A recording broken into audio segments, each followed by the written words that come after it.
Hello, everyone. Bienvenidos. Wanted to first share a quick note about Spanish interpretation. Tenemos interpretación disponible. Si desea escuchar la conversación en español, por favor, siga las instrucciones en su pantalla. Si necesita ayuda, déjenos saber en el chat. Wanted to thank everyone for joining us today for the first of HIP's 2 book charlas for Hispanic Heritage Month. And many thanks to Latino Rebels for joining us as partners in the live stream today. We're very excited for your partnership. Today, we're excited to discuss I'm Not Broken, a memoir by Jesse Leon and published by Penguin Random House. And for the lucky guests that were the first to sign up for this charla, your free books are on the way. Thanks for signing up. If you'd like to know more about our upcoming HIP book charlas, sign up for the Hispanics in Philanthropy newsletter at hipfunds.org. That's HIP FUNDS, hipfunds.org. I'm excited to listen in on this book charla, as I've known and honored to know Jesse for many years now. We are honored to have him today to share his story, and I truly admire him for sharing his memoir with the world. Thank you, Jesse. And Jesse is joined today by Aileen Sanchez, who is a Senior Director of Philanthropy for Lutheran Social Service of Minnesota and Children's Home Society of Minnesota. And Aileen is also an inaugural fellow of our HIP Líderes Fellowship. Thank you so much, Aileen. We'd love to hear from you as well. So if you have any questions during the charla, please drop them in the Q&A box. And if you haven't read the book yet, get your copy now at penguinrandomhouse.com or wherever you purchase your books. I, for one, love hearing Jesse's voice in his audiobook version. Strongly and highly recommend that. Wanted to pass it over to our team. Well, thank you so much for that wonderful introduction. It is my privilege and honor to be here with Jesse Leon. So Jesse Leon, you and I go back sometime, my friend, don't we? Yes. Over 20 years. Well, that's a large number. We'll ignore that number. But it was so exciting to hear that you were creating a memoir. And I was very curious to understand, what were some of the motivations for you to create this memoir, just this documentary of your life? Well, Aileen, a few things before I start, and thank you for asking that question. One thing first, I need to keep my phone on for all the listeners. My mom has been in and out of the hospital, and for those of you that read my book, you'll know how important my mom has been in my healing journey and my journey in recovery. So it will stay on, and I'll put it on vibrate, but I may have to drop if I get an emergency call. Mom always comes first. Second, I want to thank Hispanics in Philanthropy, Latino Rebels, Alejandro, gracias por tu apoyo. Y Aileen, thank you for hosting today's event. It means a lot. We go back over 20 years. When I started in the field of philanthropy and working in the Twin Cities, in particular around transit-oriented development and connecting housing to transportation for low-income communities in Minneapolis and St. Paul. So it's amazing. What inspired me to write my book was, for a long time, I didn't think I would live long enough to graduate from high school. I didn't think that I would live long enough to even apply to college, let alone get into Harvard. And I know that I'm not the only Latino that struggles with this. I told my story because, and as you know, as Alejandro knows, as a lot of my mentors know that have known me throughout my professional career, something I've struggled with all the time is feeling broken. Yeah. And I wrote my book to inspire hope in others to just not give up. Yeah. When we question who we are, why I'm here, do I deserve to be here? was a mistake? Did a mistake happen when I received that envelope from Harvard? Yeah, That I can say, you know what, Papa, you do deserve to be here. that's right. And you're not broken. You are on this beautiful healing journey and you're not alone. And Yeah. people do love you. Even though I sometimes feel not loved or I feel alone, Yeah. in reality, I'm not. And so I wrote my book also because I got really tired of other people telling my narrative for me. Yep. And I got really, really tired of non-Latino authors speaking up about Latinos, non-Latinos creating policies for Latinos, especially when it comes to access to mental health, public policy, criminal justice system, and education opportunities for our at-risk youth. Yep. And what I really wanted to do was it goes back, my book, I'm Not Broken, goes back 3 generations on both sides of my family. But it talks about my journey through elementary, junior, and high school, but also how transformative community college was for me. Yeah, If it wasn't for community college, I couldn't have made it to UC Berkeley and Harvard, and then UPenn, not in my book. So 2 Ivy League institutions. And yes, we as Latinos do make it. We are intelligent and we are resilient. Yes. You know, so it's to inspire others to just not give up, even when we feel as down and as alone as I sometimes feel, and actually feel a little bit this morning. So Yeah. thank you. Yeah, thank you. Well, let's start at the very beginning, literally, your dedication to the book. Your dedication, can you tell us a little bit more about that? And you mentioned you went back 3 generations. So this book is dedicated to my ama, who's your mom, Linda Sierra, Ricardo Rosario, and my ancestors who paved the way. I'd love to hear a little bit about that connection, that transformation, and the role of your ancestors who are still with us in your life.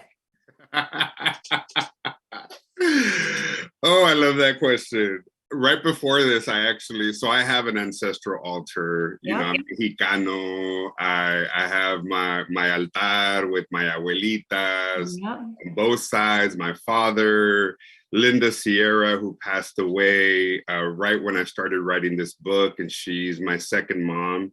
Yeah. She is Joy in the book. So when you read the book, and I lit a candle. Yep. And I said, and someone sent me a text because I've been really struggling this morning. I've been feeling really, really sad and depressed about, my mom and her health. And a friend sent me a text, and I think he's on here, and it was Cher, kind of, snap out of it. So I lit my candle to my ancestors and asked them to surround me with love and light and to protect me and to help me carry this message of hope, this message of strength, and this book of resilience. As a Latino, and in particular as being of Mexican descent, my ancestors mean a lot to me. Yeah, I am a product of the story of, in particular, very resilient women. Yes. Fought, and I talk about it in my book, I'm Not Broken. The story of women in my family and the struggles they went through to keep their families together. And my mom, that in spite of how difficult life became, they just did not give up. We are resilient people. And I'm proud to say that whether it's, I can talk about intergenerational traumas, but intergenerational strength and intergenerational triumphs that we as a community pass down to one another, especially through our genetic memory. So shout out to our ancestors. Thank you, Aileen, for mentioning. Absolutely. And the thing is, your ancestors did not have an easy way here. Because when you talked about it, you started talking about, they lost. There was some significant loss that happened. There were some significant challenges. And so I continue to see parallels in our lives, right? where so many of our families have lost. We come here, we're reborn in a new way. We're able to come into our identities in a different way. And so I think I was telling Jesse earlier this morning that, if we're coming in with a certain feeling, that's okay, because that's exactly where we are. And I think there's a lot of honesty about that in your book. I'm going to kind of jump around a little bit, just as I'm inspired by our conversation too, but spoiler alert, you have been clean now and sober for how long? 29 years. I got clean and sober when I was 18. 29 years. That's amazing. And talk a little bit about kind of emotionally, the way you kind of lived your life. I do want to talk at some point about some of the trauma and what led to you, and you could talk about that if you want to having drugs in your life. But I'm interested in hearing, like, when you got clean, what was that like emotionally for you? What did that change? Wow, there's a lot to unpack in that question. Mm-hmm. When I was 18 years old, and I encourage the readers to, when you read the book, although situations and circumstances in my life may have been different than yours, to please try to relate to the feelings behind what it was that I was going through. And a lot of it was really traumatic experiences. I became a drug addict because my perpetrators were drugging me, starting at 11 and a half years old. Yeah. And sexual abuse, trauma, and drug use all came hand in hand for me. Yeah. So when my perpetrators disappeared, so did my supplier. And I was already a drug addict. And although they were state-sanctioned programs that were meant to help me, they did not. Yeah. The therapist that was assigned to me by the state knew about the substance abuse, knew about the prostitution and the exploited child sex work that I was experiencing. I mean, at 14, I turned to street prostitution. And it's hard to talk about, especially on this platform, because I see Alejandro, I see you, right? And although you know my story, Aileen, I want to be liked. And it's hard to talk about, like, yeah, I was a sex worker. I was an exploited I was an exploited child in the sex industry. That's right. And it's not easy to talk about. Yeah. And when I got clean, I hit bottom. I weighed 135 pounds. I was sleeping under a bush in a park. I had a home to go to, but I didn't want my family to see me in the state I was in. Right.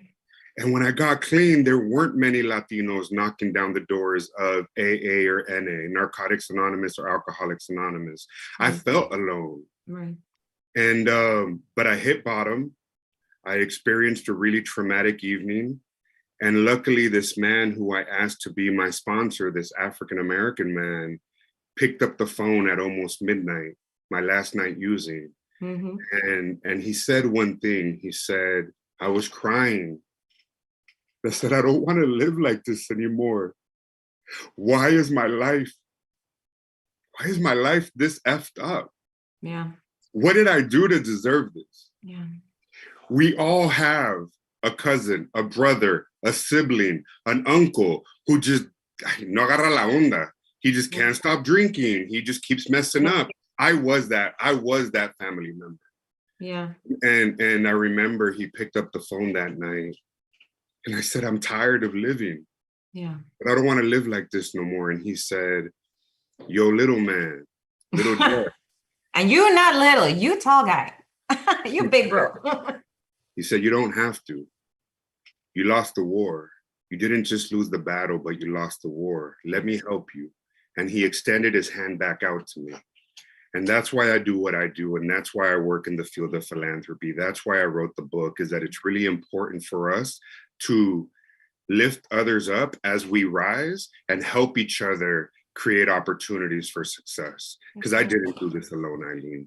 Yeah. So my journey in recovery was not easy, because it's hard getting clean and sober, especially when there weren't no young Latinos or Right. people of color in the rooms of recovery. Now there are.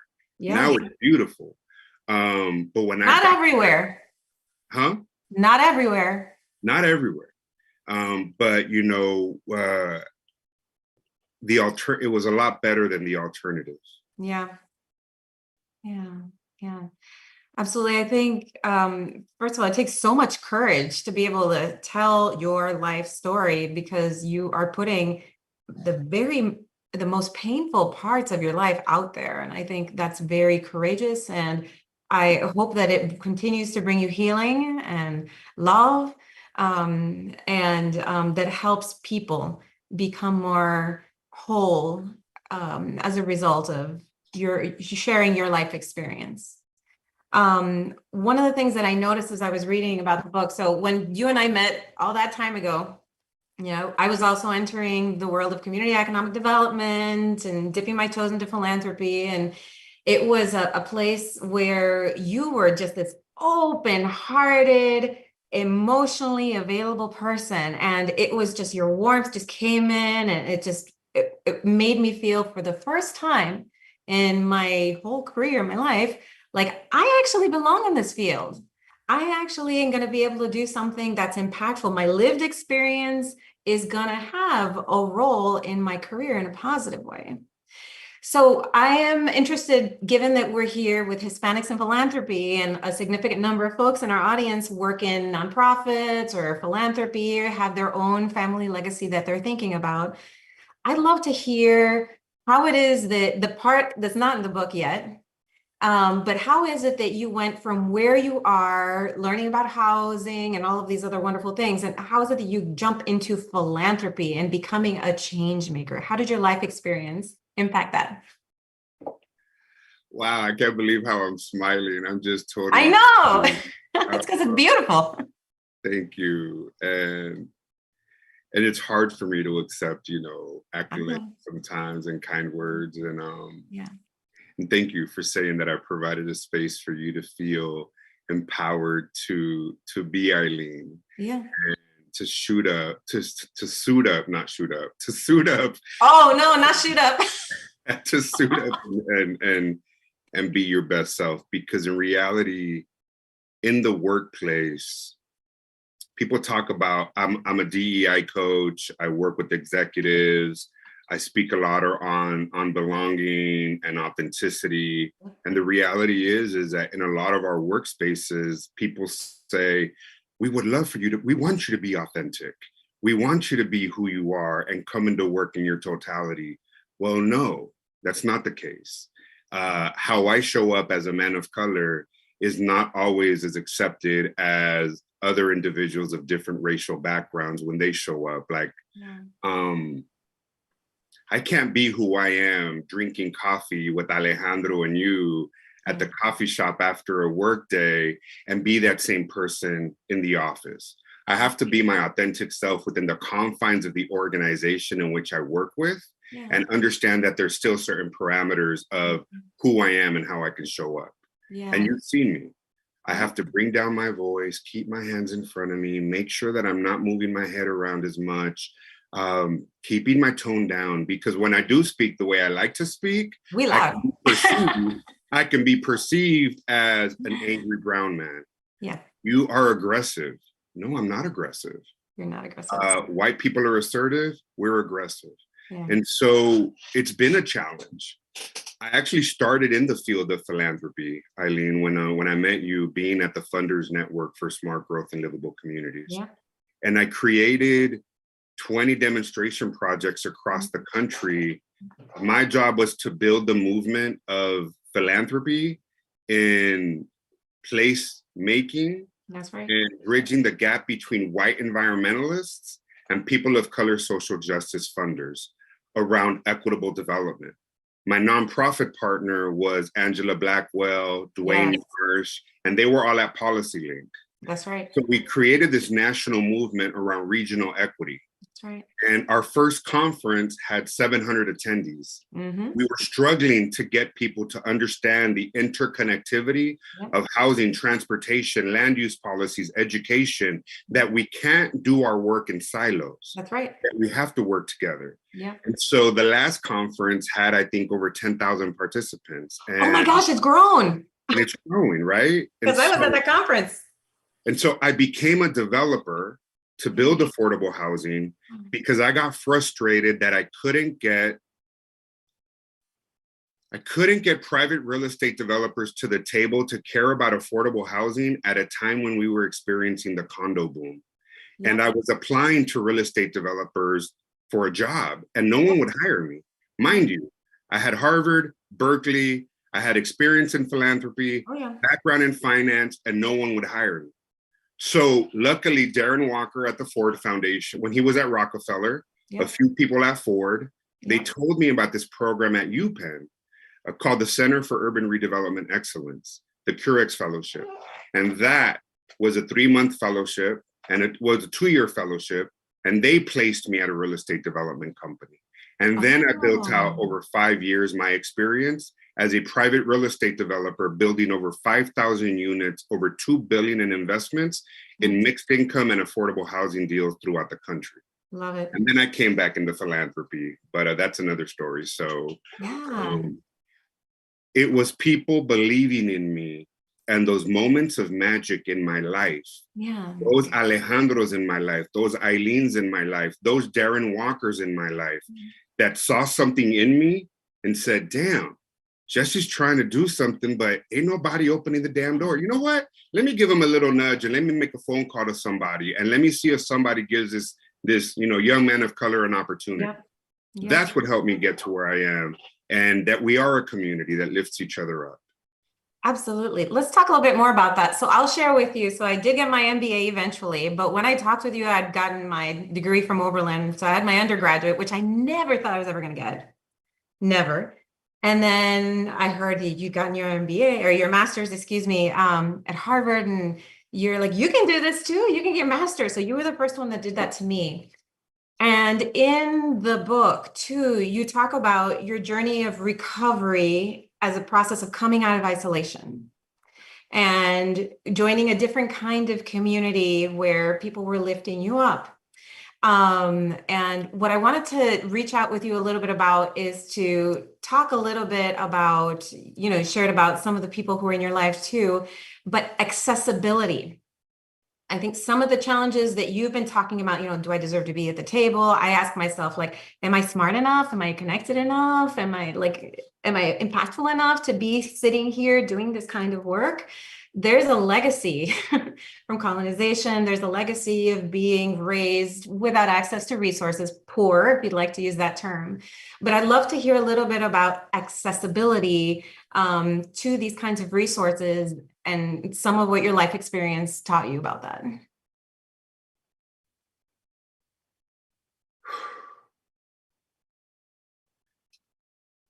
Oftentimes you don't know what's available if you don't even know what questions to ask. I didn't know that there was a transfer program to get me from community college to a 4-year university. I didn't know that there was a education abroad program. I didn't know that there were fellowships that helped pay for graduate school. That's right. I didn't know about HACU, Hispanic Associations of Colleges and Universities. I didn't know about PPIA, which was Woodrow Wilson and Sloan Fellowship. I didn't know about NALEO, the National Association of Latino Elected Officials. I come from the barrio. I was in the streets. I was, living the life, and I had to let go of certain people, places, and things and learn how to suit up and show up and accept help in my life when people were trying to help me. And oftentimes it wasn't Black and brown people. Talk about it in my book that my first community college counselor was this white woman who I did not want to work with because she reminded me of my psychologist, that therapist that the state mandated I go see weekly, who didn't help me. I didn't trust folks. But she asked me, she said, Jesse, I'm not going to ask you about college, but in our first meeting, she said, if you could travel anywhere in the world, where would it be? And I said, I didn't speak like this, right? I said, hey, Holmes, Omaha. And she said, Omaha? Hey, Omaha. And it's in my book, right? And I said, because in Omaha, we have like all the animals from like Africa, and I don't have to go all the way to Africa, right? I can go to Omaha because in Mutual of Omaha's Wild Kingdom, they're all there because that's where they film them. Yes. I'm in community college. I'm 19 years old. Yes. I had no idea that it was a Mutual of Omaha insurance company sponsoring the TV show, but she didn't laugh at me. She chuckled a little and she said, well, one day we'll get you to either Omaha or we'll get you to travel, because I used to love reading National Geographic magazines at the library. I used to love reading encyclopedias, and I would get lost in these worlds of like places that people from the barrio in my community, they never talked about visiting. We never went to like Czechoslovakia. I mean, it's not even a country now, right? But like, we never went to those places. Yeah. And so she motivated me and told me about education abroad. She helped me transfer to a 4-year. And it was other people that helped pave the way to teach me about programs that were available. And so accessibility is key, is that oftentimes we create programs, but we don't focus on the outreach. We don't focus on the multilingual and culturally competent marketing efforts and outreach efforts to get people on the ground to understand what is available. Yeah. You know, you can't address mental health and substance abuse in silos and trauma. These are cross-silo issues that need to be made available to our communities by individuals that are culturally competent and gender affirming. Yeah. Absolutely. Ooh, girl, you got me on a roll. Well, that's what we're here to do. That's what we're here to do. And, you know, speaking of what we're here to do, we actually have a nice question from the chat. And I know we're going to keep talking about this, but I personally believe that, you know, it's, if you have something that you're going towards, you're hoping for, that's good to give it voice. So this person asked, what do you hope people get out of reading the book?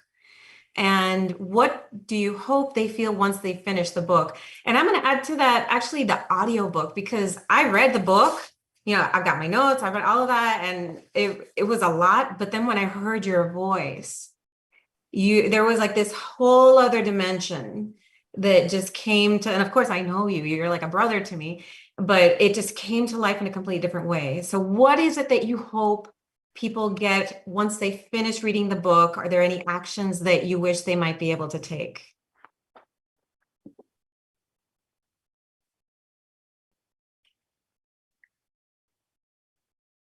My hope is that when people read my book, they're able to relate to the feelings and feel seen. Yeah. They feel heard. Yeah. Because oftentimes as survivors and people that go through the experiences that I did, we often don't feel heard. Yeah. I want to empower others to live out their dreams. Yep. That anything is possible, even when we're going through the darkness. Sometimes it feels like it's not. To just hang in there one more day. Yeah. You know, I talk about that we're all a part of this beautiful story, this beautiful diaspora of the American story that rarely gets talked about. Yeah. And that it inspires others that regardless of life circumstances, that we do belong here, that we do have a voice, and that we do belong, that we belong. Yeah. We belong in Harvard. We belong in the boardrooms. We belong in philanthropy. We belong as members of Hispanic and philanthropy. We belong at the table making decisions. Because if you're not at the table, you're going to be on the menu. And you know what? I made a decision a long ass time ago that I'm going to be at the damn table and I'm going to figure out a way to get there. Because I'm tired of all these other people making decisions for our community and our people that impacted me as a child. Yeah. No 14-year-old child should be left alone to maneuver the public health and mental health sector by themselves. Yeah, absolutely. And I want to talk a little bit about that.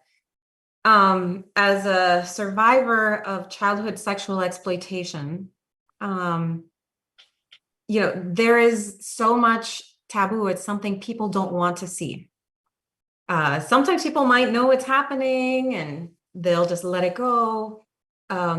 You talk about your experience where you go into a bodeguita, a little store, to get water balloons, something for your family for a party, to go hang out with your family members. And then you are brutally attacked and then forced to endure all of this abuse and then trafficking.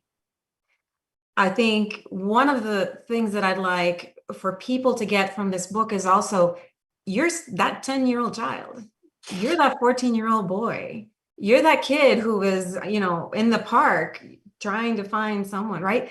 That's us. We have these traumas, we have these life experiences. And what I really appreciate and respect about you coming out and telling your story in this manner too, is that you're speaking up for another 10-year-old who's going through that, another 14-year-old, right? Another kid who's in the park. And to me, that is incredibly empowering because so many of us have untold traumas and histories. And so giving that voice is very empowering. And I think what I'd like to talk about, you touched about earlier too, is you were given a caseworker or a psychologist. I'm still not entirely quite sure what this person's ethical duties were.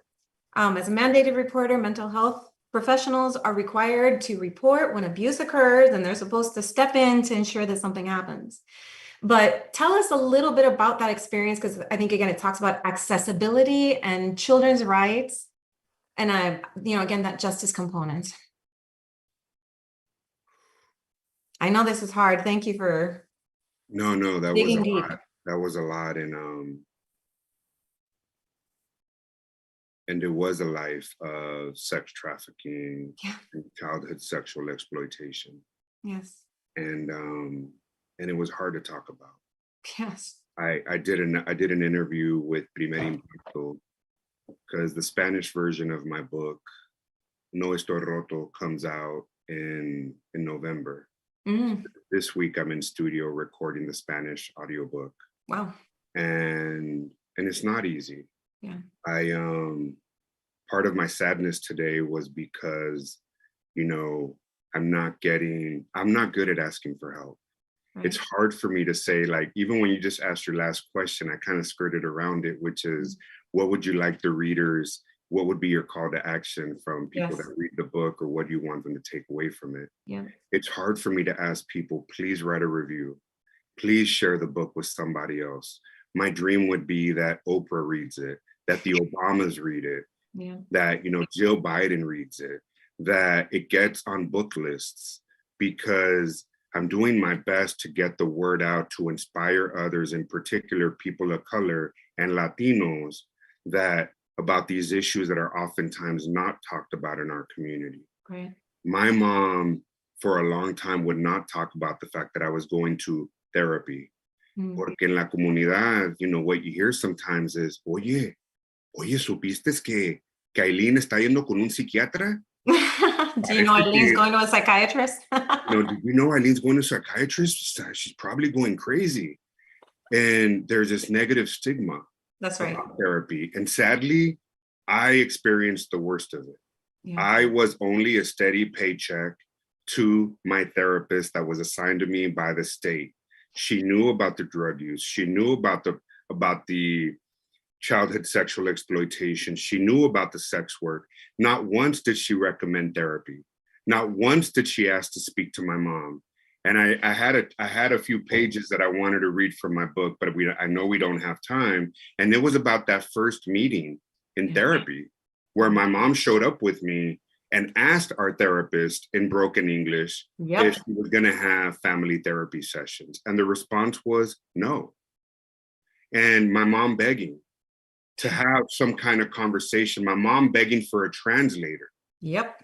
And the therapist saying, I don't need to pay for a translator. You can't afford one because you're too poor. Jesse's doing a fine job at translating. And oftentimes as an immigrant child, We play that role of translator for our parents. Yep, it was medical, taxes, you name it. And so my goal is that it gives voice to others in our community to lift up our issues and break stigmas of mental health, of therapy, of being able to lift up resources around substance abuse programs that exist out there. Yep. Absolutely. That's really powerful. I hope I answered your question. I got a little passionate there. Yeah, well, that's a lot of what you do, right? It's passion. You also mentioned, that when you go into different settings, an office setting, you can't necessarily bring your whole self. And I think this is the place where you can be as emotionally expressive as you want to, right? I live in Minnesota. Emotional expression isn't always the biggest thing in the world. I got to keep that in. Same with being direct. You're doing them. That's really empowering.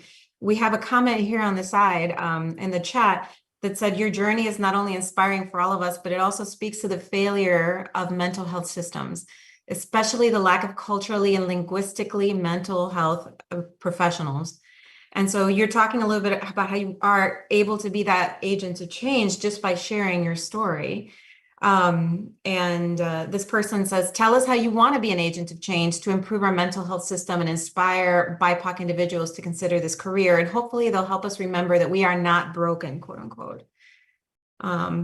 So again, very, very powerful. And I think speaking out is a really wonderful way to do that. So this reminds me of a woman who I went to the Kennedy School with. Her name is Teresa Chapa. Please find her on LinkedIn, Teresa Chapa. She is a fellow Chicana who is extremely passionate about creating career pathways for people of color into the mental health field. Even creating internships for high school and community college students. Brilliant. On mental health. We don't, at least when I was in high school, and I don't know now, but in high school, I didn't take a psychology course. My first psychology 101 course was in community college. Nice. And I loved it. Yeah. I wish that my niece was taking a psychology 101 course in high school. Yes. To understand how the brain works and understand sociology. And so my dream is that we are able to create career pathways for culturally competent, linguistically available, gender affirming, LGBTQI affirming therapists that exist out there. I wrote this op-ed piece that came out in the LA Times. When my life came apart, I struggled to find therapy. And that was my reality, is that therapy, it was somebody that didn't understand my community, didn't understand the importance of family, didn't understand that substance abuse, mental health, trauma all go hand in hand. Yeah. So tell us how you want to be an agent of change. Yeah. There is a group called the Brave Movement. The Brave Movement was funded by an international foundation. It's created by survivors for survivors. Wow. And their first goal was to get the G7 to commit to addressing childhood sexual exploitation and childhood sexual violence. Wow. And I'm seeing myself expanding into other areas of becoming that agent of change and taking my journey of healing and making it available to others that are oftentimes don't even know that the resources are available. And so I know affordable housing. I know philanthropy. I know social impact investments. I would love to have a conversation of how can social impact investments and philanthropy work together to create career pathways for access to mental health. I love it. How can we create this, I think it's 988, the new number that came out. You have 911, I think it's 988 that came out. How do we make sure that Univision, Televisa Univision, Telemundo, that Primer Impacto, that people make our communities aware that this new number for trauma is available for people to call and I get had no access idea. to help. But how do we make sure that whoever answers that phone Yeah. can triage you to the right services in multiple languages and with individuals that genuinely care and are culturally competent? So you didn't even know about the number, right? No, never heard of it. Yeah. So it's a new number that the federal government created that you can call when you're having a crisis. Okay. So my mom doesn't know about it. I told her about it the other day. So how do we get nonprofits funded to be able to work on outreach and making sure that philanthropy is stepping up to make these programs accessible to the communities that need it, that are oftentimes not heard and oftentimes invisible and don't get access to services? Absolutely. I love this. So Jesse, kind of one of the things I've been kind of skirting around is part of why I am passionate about philanthropy is because people in philanthropy, organizations in philanthropy, what they can do is they can invest in innovation in a way the government can't, right? And what I think is very important about having a diverse group of people, and I'm talking about diverse lived experience, everything, subject matter expertise, all of that, is that especially those with that life experience, those working embedded within the community, those who are doing those good feedback loops with the community should invest in those opportunities where you have those gaps. So like you talked about career pathways, having paid internships and learning, you get to mentor, you get to meet new people, you get to be exposed, like you said, right? You get to see new parts of the world. So that's a very exciting thing about philanthropy. You know my career pathway. All people you see me over the last 20 years, Alejandro knows some of my challenges in the different work environments. Yeah. I remember applying to the Office of Human Trafficking. Never got an interview. I remember applying to numerous foundations to try to come in as a program officer on human trafficking, sexual violence. Not even an interview. And so yet who they've hired is other individuals with the degrees in those focus areas, which oftentimes don't have the lived experiences. One thing I take a lot of pride in, which is what I've been doing since I started in philanthropy, was creating programs in philanthropy for greater impact. Yes. Since bridging that gap with PolicyLink, that's and right. philanthropy for regional equity, for place-based investments across silos, right? Lately, over the last 2.5 years, it's been working with philanthropy to create social impact investments for affordable housing that bypass public subsidy. Yes. So how can we use philanthropic dollars to invest in mixed income, affordable housing, that doesn't necessarily depend on low-income housing tax credits or public subsidy, which is oftentimes extremely bureaucratic and extremely competitive to get into. My dream is that philanthropy starts to hire individuals that have the lived experiences to be able to be at the table and formulate policy and ensure that we're at the table making decisions on how philanthropic and public dollars are distributed. Absolutely. I love that. And I think when you're talking about philanthropy too, one of the things I'm also passionate about isn't just the grant dollars, but the PRIs, and not just the cash, but the influence. So we had a question earlier in the chat too about what is it that people with greater privilege can have? And one twist I want to add to that is when you and I were growing up, we had a different level of privilege than we do now. So in addition to just talking about maybe our white allies, I think, and folks with greater access to resources, I'd love to hear what your thoughts are in terms of how is it that people with privilege can make an impact?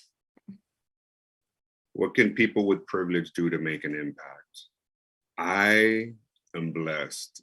I really cannot stress and I think I'm open to the universe conspiring in my favor to continue to allow me to work in my totality and in the issues that I am passionate and care so much about. Since I decided to break off on my own and help foundations create grant-making strategies, help foundations create PRIs, and help create social impact investments, Right. social impact funds. Yep. My clients know me exactly as I am. The whole person. I have not hid anything from my clients. Yes. And I'm talking clients that often people would say, that's who you work for? Yes. That person's very conservative. And Yes. I'm able to show up.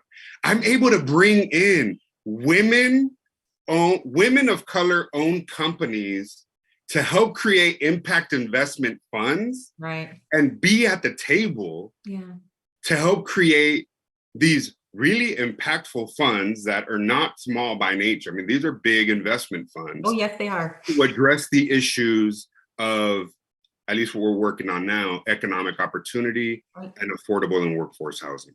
So, but I want to come back a little bit to what can our allies do?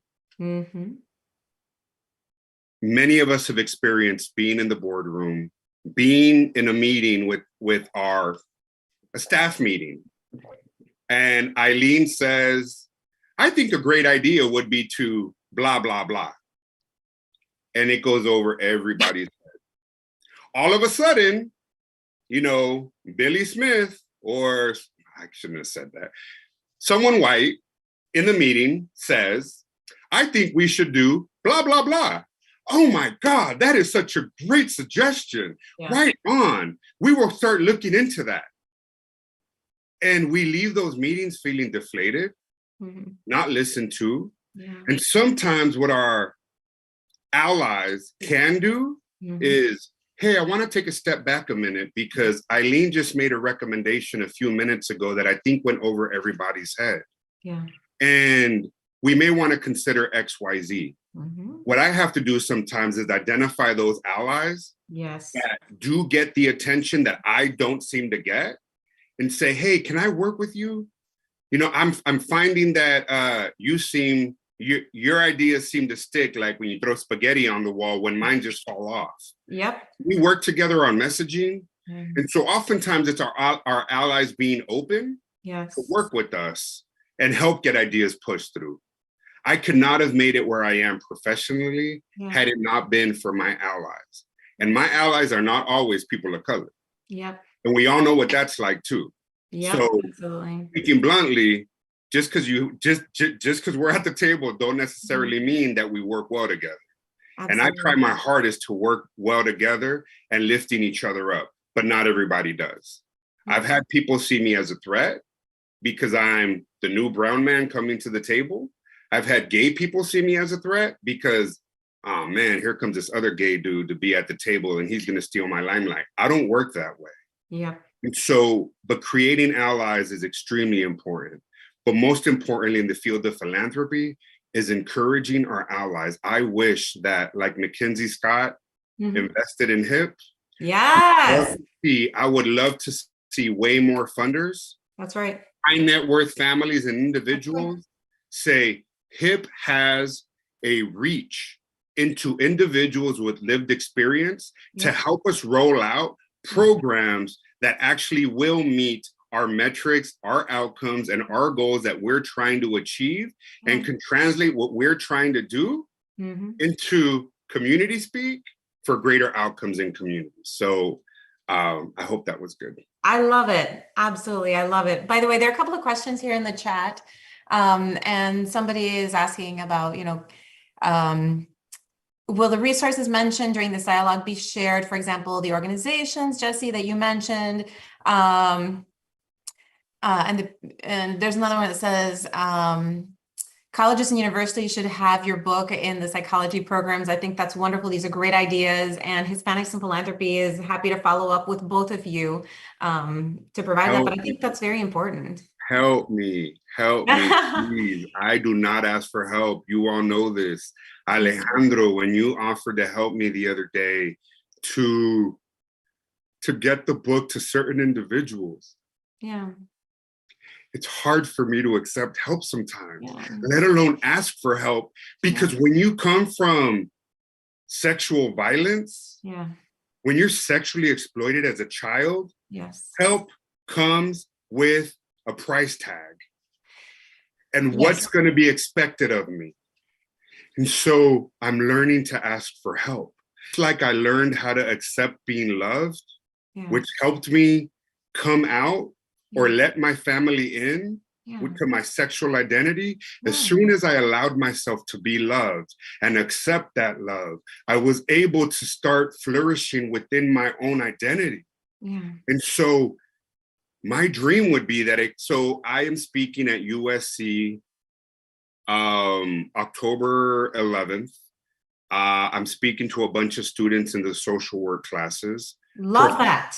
Professor Jenny Luna at Cal State Channel Islands, she wrote a blurb for my book that said that this book should be required in psychology, criminal justice, public policy, social work courses, Chicano studies. I need your help. I really do. The numbers don't look good. And that's why I was really sad this morning. So I do need the help to spread the word about, I wrote this book not because I want to make sales. I wrote this book to inspire others to not give up and give voice to issues that we don't talk about. I know we're kind of running out of time, and there are a couple of things I'd like to touch on. I think when I first entered the field of philanthropy, to me it was, Aileen, you're too different. You weren't raised like this. You didn't have these resources. But what I feel like you have done is you've said it's not about assimilation, it's about growth and accessing networks and being your true self. So I feel like that's very important that you're saying it's not about losing myself, it's about being my whole self and bringing all of those different components in, and that helps us be more impactful. So I really appreciate that. It is true. And I've seen you through your career, through your trajectory, just as you've seen mine. And in it's hard. When you have to change who you are. That's right. We do that all the time. We have to code switch over and over and over again. And if that's what I have to do to be impactful, to be at the table, then that's what I got to do. That's right. I learned a long time ago, especially at the Kennedy School, that I wanted to play that inside-outside game. And oftentimes my own community has criticized me for going to the private sector to be a private real estate developer. You know what? If I'm not at that table to make sure that we're building affordable housing units, it would all be market rate. So we need to support each other with our endeavors to be our best selves in these sectors in which we show up. Absolutely. And I think it also speaks to, I have a belief that, we have our own spiritual journeys and we have God-given talents. That's my own personal belief. And I think we can all work in many different ways towards justice and to do good in the world and to help transform. Again, we're running out of time, but I want to ask you one question. So, you have come out. We've come out in terms of identify as queer. We're part of the LGBTQIA community. And just want to hear a little bit about how that has been for you and how it's evolved and kind of where you see that going. Well, it's funny because coming out, there's this movement in the African-American community of letting in versus coming out. For a lot of us of color, it's really hard it's still not safe for a lot of people of color to come out as being members of the LGBTQI spectrum. A lot of trans women of color continue to get killed. A lot of young Black and brown gay boys and lesbian girls and people dealing with their identity on the spectrum get beat up, get bullied. So it's not easy for a lot of us to come out. I made a decision to come out in various stages. I do it in the interview process. And because I want to make sure that people know that when they're interviewing me, I ask the question about what domestic partner benefits do you offer? Not because, I'm single, but, when I did have a partner, I want to make sure that those issues get addressed. I do say I'm an openly gay Latino. And because I want to make sure folks know exactly who I am. And that if you have any issues with it, that I'm not going to tolerate it in the workplace. And so my family loves me. My people support me. I went from but it's sad because in my book, I had to take out a lot of things and boundaries and neighborhoods because of my identity. Yeah. It's still not okay in the Latino community to talk about certain things and be gay. Yep. So I had 2 death threats already. Yeah. The FBI is looking into them. Yep. And it's still scary to Yep. be a person of color and choosing Yes. to come out publicly. But if I don't do it, I got to inspire and motivate others so that other little Jessies, other little nerdy Jessies out there feel that Nerd they pride. are and show up in their full totality. Absolutely. Absolutely. Again, want to say thank you so much for having the courage to be your full self and to write about it. And if people have a chance, listen to the book. It brings everything to life in the most heartbreaking and inspiring ways. I felt like I went through this cathartic journey, and I kept finding so many parallels to my life. Thank you. And please do buy the book. Please do share it. Please buy it as a gift to somebody. Yes. But more importantly, please don't lose hope. Yes. Not just for ourselves, but oftentimes for our family members. Yes. That, it's funny because a lot of people that have never experienced dealing with someone with substance abuse issues or depression or identity or sexual trauma or sex abuse, where they're like, no, it's not something that it's not until they go through it. And then when folks go through it, it's trying to find the resources. And then you find how very little resources are available. Very isolating. It's very isolating. And so please don't give up hope on those of us that are still going through our journey and our struggles and trying to figure out who we are. Yeah. And we need you. I need you as allies. That's and I want to thank Hispanics in Philanthropy, you, Aileen, Latino Rebels, Alejandro, Jen, the tech team for just having me here. And I need your support. And thank you. Yeah, and thank you to everyone who is listening here today, whether here on Zoom or on YouTube. We're really grateful and we're excited for all of the positive energy that you're bringing into the world with your own authenticity, with your own personal lived experience, with your own professional experience, and helping to make our world a little bit better and bring light to these issues that really are so very important. Hey, Jesse, there's a really good question here. How can you be reached for paid speaking engagements? Oh my God, this is a great question because lately I have been speaking to law firms. A lot of law firms have reached out to have me speak to their attorneys, and they've bought, 200 to 300 books each. Oftentimes, if they don't offer an honorarium, I will say, can you please make a donation to XYZ nonprofit? So I just put my email on the chat. Thank you. And my Twitter handle is Jesse Leon Author. My Instagram is Jesse_Leon_author. Please reach out to me. I try to respond as quickly as possible. But thank you. I am open to paid speaking engagements. And if paying is not possible, a donation to specific nonprofits that I've worked with. Men Healing is one that works on providing a safe space with actual therapists for men to address issues of sexual violence and trauma. I went to my first retreat last week, and I gotta say that it was really transformational for me. So please reach out to me, and I'll do as best as I can to respond within a timely manner. Thank you so much. And thank you, Hispanics in Philanthropy, for the transformational role you continue to have in many of our lives. And you helped start an organization with us, the Latino Economic Development Center here in Minnesota 20-some years ago. Yeah, they did. Yeah. Beautiful, beautiful work.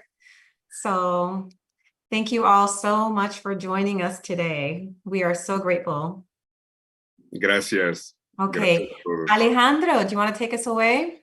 Yes, thank you so much, Aileen, for moderating this really great session. And Jesse, many, many thanks for sharing your story with us and your memoir with the world. We really appreciate it. Muchas gracias for everybody for joining us. And make sure to pick up your copy of Jesse's book at your favorite bookstore or at penguinrandomhouse.com. And a few things that I'm taking away, of point of privilege and help wrapping this up. Just to reiterate what Jesse said, he wrote this book to help inspire others to not give up. So that dream you were thinking of, the kindness that you want to offer to the world and living your dreams, please feel free to know that Jesse and this book can help you to feel seen. Like I have heard my book club talk about this book, and to help empower others to live out their dreams. So we hope that you take this moment to realize your dreams can come true. Another shout out to Teresa Chapa and Jenny Luna. You have been present and felt here with today, and thanks to Jesse for reminding us about their place in your life. And also Jesse Leon author at gmail.com. Jesse Leon author at gmail.com is his email for direct contact for any other inquiries you may have. And many of you asked for a copy of this recording. We wanted to let you know that we will be on HIP's YouTube channel for distribution to your colleagues, your friends and networks, including this one that's on live now. And HIP's other book charlas are archived there as well. We hope to see you back for our next charla with Carmen Rita Wong on October 4th. Head over to hipfunds.org/events for details and to register for that event. That's hipfunds, HIPFUNDS.org/events for registration on details. Thanks so much.